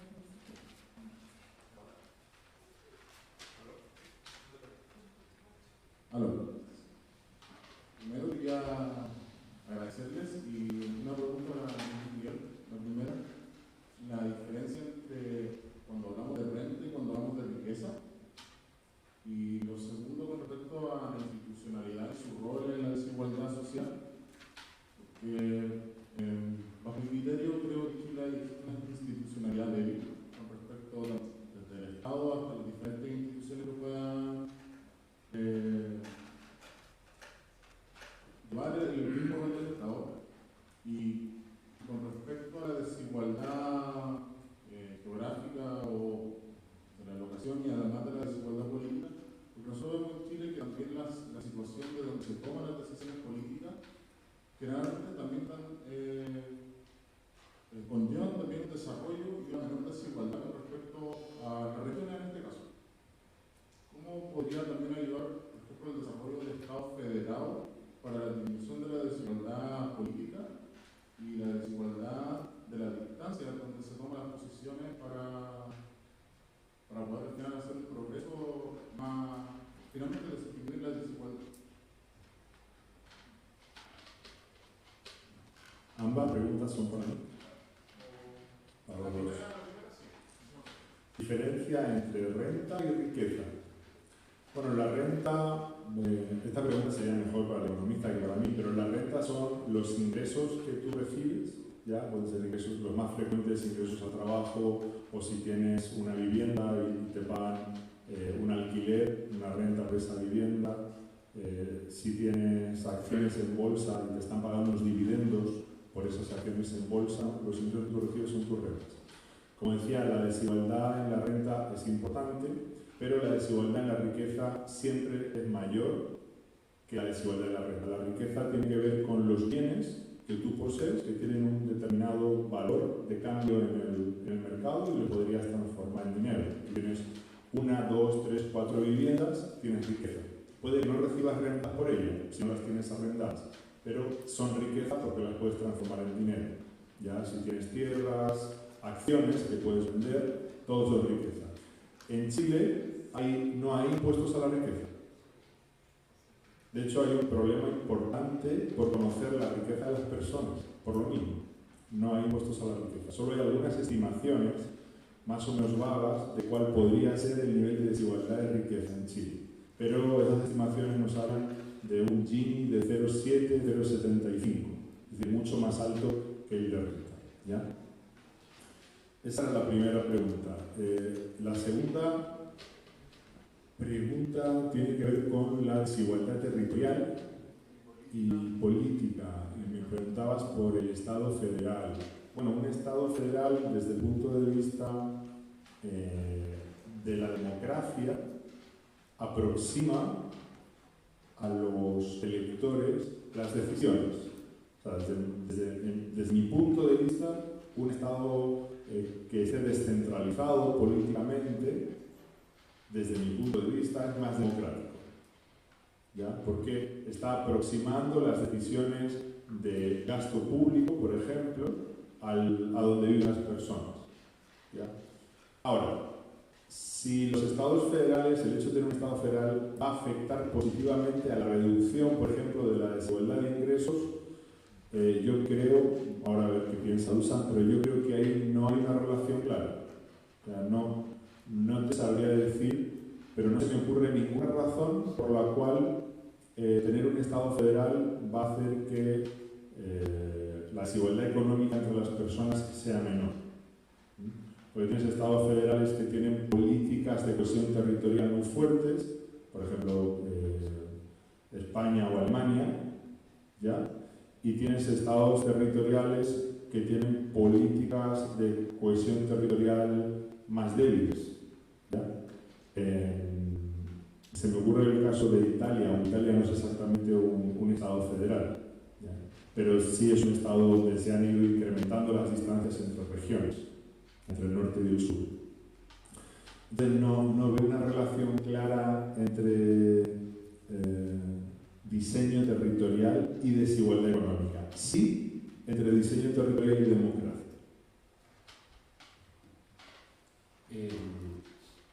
¿Cuál es su nombre? Francisco. Mira, tengo una pregunta. Si el gobierno nacional nos brindara excelentes servicios públicos, excelentes plazas, teatro, salud, educación, ¿querrías un país federal o descentralizado? Es una pregunta importante. Yo creo que nosotros vemos en la descentralización una solución a un problema de ineficiencia del sector público en general. ¿Sí? Claro, pero yo estoy de acuerdo con lo que dice Miguel, el hecho de que acepte la decisión a la persona hace que la ciudadanía en general y la nación sea más democrática. Sí. Eso no podemos negarlo. No. Un servicio de calidad que sea un Estado central que a lo mejor tiene un nivel de democracia entre comillas más bajo, que va a tener los Estados federados con niveles de calidad iguales, puede tener calidad, pero además va a tener democracia. ¿Puede ser? Mi punto, no, que no lo niego, ese es el punto.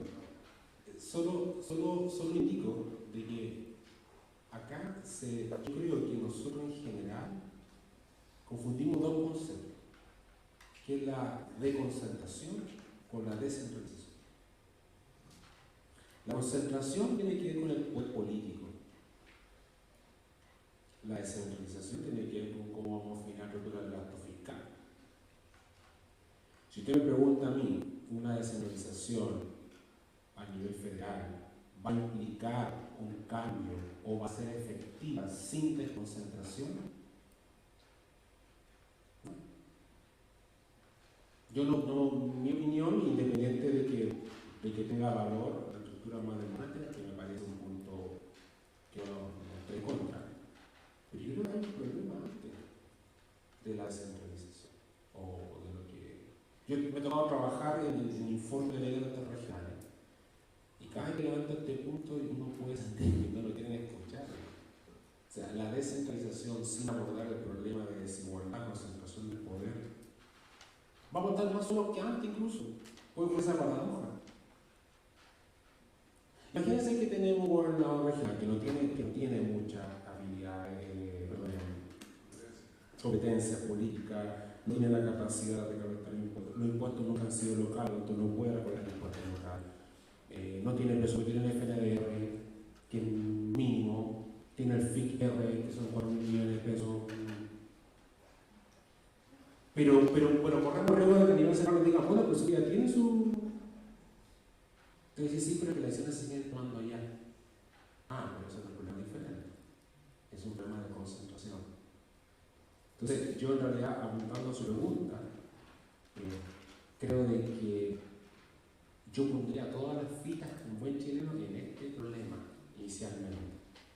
Si me preguntan, ¿cómo se concentra ese poder?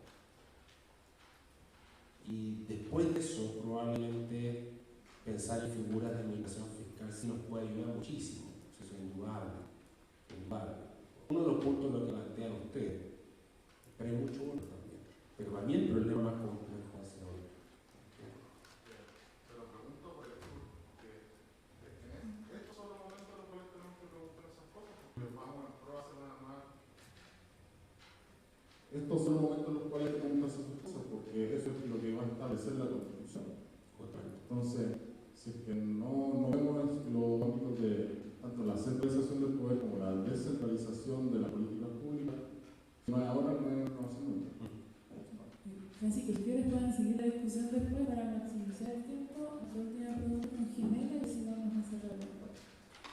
Para Luis Miguel, después de, por todas estas conversaciones, se me han aclarado muchas de las dudas que tenía, pero hay una cosa que me queda todavía por preguntar, que es cómo luego de estos análisis breves que hicieron sobre la desigualdad y que fue más en el lugar económico, podríamos comprender, ¿no es cierto?, analizar o comprender el fenómeno del vandalismo durante las situaciones de crisis social. O sea, como desde la posición esta de las desigualdades se puede comprender, porque justamente como se tiende a criminalizar o a satanizar a estos grupos como solamente como narcos, anarcos, encapuchados, o sea, tiene una serie de lenguaje discursivo como muy peyorativo o negativo. ¿Se podría comprender de otro modo? Que no sea solamente desde esta criminalización.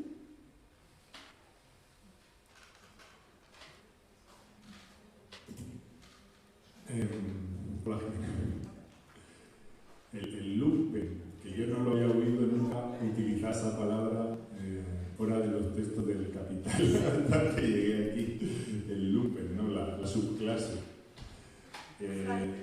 Claro, bueno, tú sabes que para un sociólogo o una socióloga la delincuencia es, como otras muchas cosas, un producto social. Entonces, como es un producto social, la sociedad es la que produce delincuentes, la sociedad es la que los interpreta, la que produce los marcos de interpretación a partir de los cuales los va a categorizar, y la sociedad es la que finalmente decide, en esta suerte de populismo normativo, incrementar de manera espectacular las penas ¿ya? A los delincuentes, sin pensar soluciones que pasen justamente por el hecho de dejar de producir delincuentes. Entonces, nosotros pensamos, cuando estamos analizando la delincuencia en ciudades, pensamos siempre en qué barrios producen delincuentes, como si fuesen fábricas de delincuentes, y cuáles son las condiciones de existencia de las personas en estos barrios, en los cuales se normaliza, está normalizada la delincuencia como una actividad económica, más. Basta decir que hay países con altos niveles de desarrollo, normalmente siempre ponemos el ejemplo de Escandinavia, de los países nórdicos, donde sería casi imposible encontrar a personas que tengan este comportamiento. Al igual que también sería casi imposible encontrar a un Estado que les dé ese tratamiento a estas personas. Por lo tanto, hay una relación clara entre la función y el rol del Estado, la posibilidad de que existan estas personas, ¿ya? y cómo superar esa situación. Si uno no quiere tener delincuentes, lo único que tiene que hacer es dejar de producirlos. Ya está.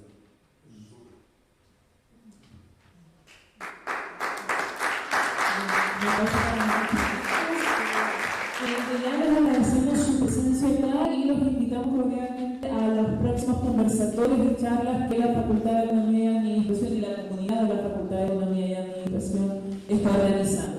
Afuera hay un coffee break para que ustedes puedan seguir discutiendo con Dusan y con Luis Miguel, cualquiera de las magistral de nuestra presentación. Les muchas gracias por su presencia. Hasta luego.